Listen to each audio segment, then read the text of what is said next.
Hi అండి, నేను మీ రజనీని. ఈరోజు మై లిటిల్ కిచెన్లో పోకొండలు అయితే వేసుకుందామండి. వెనకటి పద్ధతిలో చూడండి, మనకి వినాయక చవితి చేసిన తర్వాత కొబ్బరి చెక్కలు మిగులుతాయి, సెలవుడు మిగులుతుంది.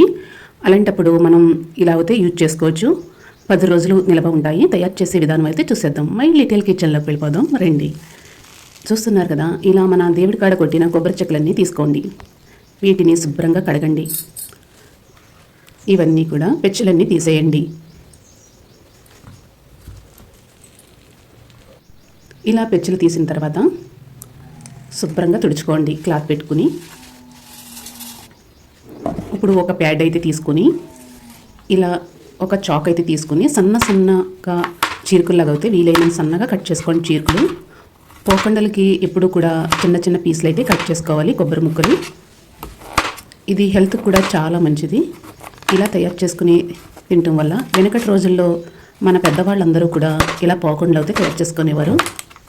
నేను ఈ రోజైతే మిగిలిన సెలవిడితో ఇలా అయితే పోకండలు అయితే తయారు చేస్తున్నాను. మీరు కూడా ఇలా తయారు చేసుకోవాలని ఈ వీడియో అయితే మీకు షేర్ చేస్తున్నా.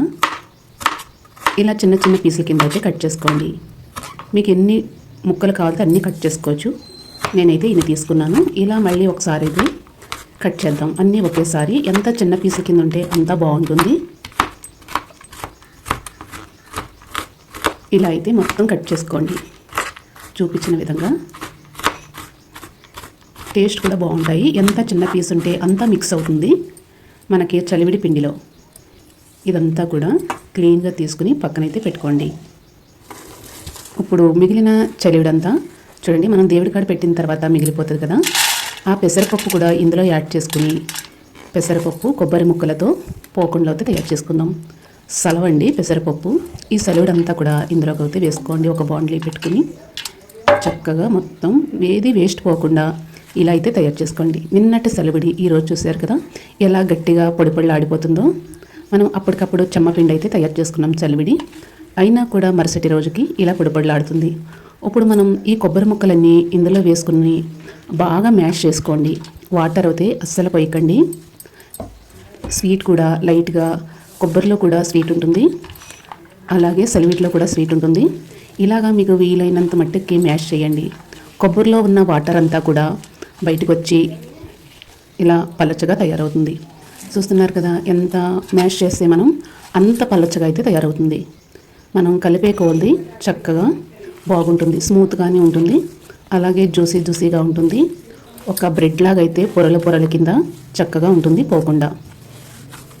ఇలా అయితే బాగా మ్యాష్ చేయండి. మీకు వీలైనంత మట్టుకి మనం చపాతీ పిండి, పూరీ పిండి ఎలా అయితే బాగా బ్రెడ్ పిండి ఎలా కలుపుకుంటామో ఆ విధంగా బాగా కలపండి. మనం కలిపే కొద్ది బాగుంటుంది. పిండి అయితే చాలా స్మూత్గా తయారవుతుంది, అలాగే జ్యూసీగా కూడా ఉంటాయి. చూస్తున్నారు కదా, ఈ విధంగా బాగా మ్యాష్ చేయండి. ఎంత వాటర్ వచ్చి ఎలా ఉన్న పిండి ఎలా అయితే అయ్యింది చూసారు కదా. మీరు కూడా మీ ఇంట్లో పూజ అయిన తర్వాత మిగిలిన సెలవుడితో ఇలా అయితే తయారు చేసుకోండి. ఇలా తయారు చేసిన తర్వాత మీకు కావాల్సినంత పిండి అయితే తీసుకుని చలివిడి పిండి ఇలా మీకు ఏ సైజు లడ్డు కావాలితే ఆ సైజు లడ్డూలాగా అయితే తయారు చేసుకోండి. మనం ఎప్పుడుది లడ్డు అప్పుడే తయారు చేసుకుని పోకుండా మూకుట్లో అలా వేసేయాలి. తయారు చేసుకుని పెట్టుకోకూడదు. ఇలా బాండ్లీ అయితే పెట్టుకుని స్టవ్ వెలిగించుకుని సన్ఫ్లవర్ ఆయిల్ అయితే యాడ్ చేసుకోండి. ఈ సన్ఫ్లవర్ ఆయిల్ యాడ్ చేయటం వల్ల దగ్గులు, రొంపలు, కఫాలు ఏమీ ఉండవు. ఆయిల్ అయితే హీట్ అయింది. మనం ఒక్కొక్కటిగా వేసేసుకుందాం. మొత్తం ఇలా అయితే ఎప్పుడుది అప్పుడు తీసుకుని ఇలా చుట్టుకొని వీటి కలర్ అయితే ఒక గులాబ్ జామున్ కలర్ అయితే వచ్చిన తర్వాత తీసుకోండి. చూస్తున్నారు కదా, ఇప్పుడైతే ఇంకా కొంచెం కాలాలండి. మనకి బాండ్లీ బాగా కాలితేనే పోకుండా అయితే వదులుతాయి. చూస్తున్నారు కదా, ఈ విధంగా చూడండి చక్కటి కలర్ కూడా వచ్చేస్తున్నాయి. ఒక్కొక్కటి మనం లేట్గా వేసినవి అయితే కొంచెం కలర్ రావు, ఎందుకంటే మనం ఒక్కొక్కటి వేసుకుంటాము, అన్నీ ఒకేసారి వేయము. అందుకని మనం వేగిన మట్టికి పైకెత్తి తీసుకోండి. చక్కటి కలర్ కూడా వచ్చేసినాయి. వేగలేని ఉంటే కనుక మళ్ళీ ఆయిల్లోకి అయితే వేసుకోండి. ఇలా చూస్తున్నారు కదా, ఎంత కలర్ఫుల్గా ఎంత టేస్టీగా ఉంటాయంటే చెప్పొద్దు. నెక్స్ట్ వాయి కూడా అయిపోయింది. మనం పోకండ్లన్నీ రెడీ అయిపోయింది. ఒక ప్లేట్ అయితే తీసుకోండి. అరిటాకు అయితే తీసుకోండి. ఎప్పటికీ మనం కొబ్బరి చెక్కలు సెలవుడి కదా, అందుకని మనం అరిటాకులో అయితే వేసుకుందాం. ఇవి కూడా ప్రసాదం లెక్కల్లో ఉంటాయి. ఈ పోకుండలు చూస్తున్నారు కదా ఎంత చక్కగా అయితే తయారైనయో. కొద్దిగా మిగిలిన సెలవుడితో ఇలా అయితే తయారు చేసుకోండి. పిల్లలు పెద్దవాళ్ళు కూడా ఇష్టంగా తింటారు. చాలా టేస్టీగా ఉంటాయి. ఒక స్వీట్ లాగా. చూస్తున్నారు కదా, దేవుడి కాడ మిగిలిన కొబ్బరి చెక్కలతో ఇలా పోకుండలు అయితే రెడీ. నా వీడియో నచ్చితే లైక్ చేయండి, షేర్ చేయండి, సబ్స్క్రైబ్ చేసుకోండి. మీ వాళ్ళందరికీ షేర్ చేయండి. ఇప్పుడు మనం టేస్ట్ అయితే చూద్దాం. చూస్తున్నారు కదా ఎంత చక్కగా లోపల ఎంత బాగా కుక్ అయిందో. మనకి కొబ్బరి ముక్కలు కూడా పెద్దగా ఆంతలేదు. ఎంత చిన్నగా కట్ చేసుకుంటే అంతా పర్ఫెక్ట్గా వచ్చేసినాయి. టేస్ట్ అయితే చూసేద్దాం.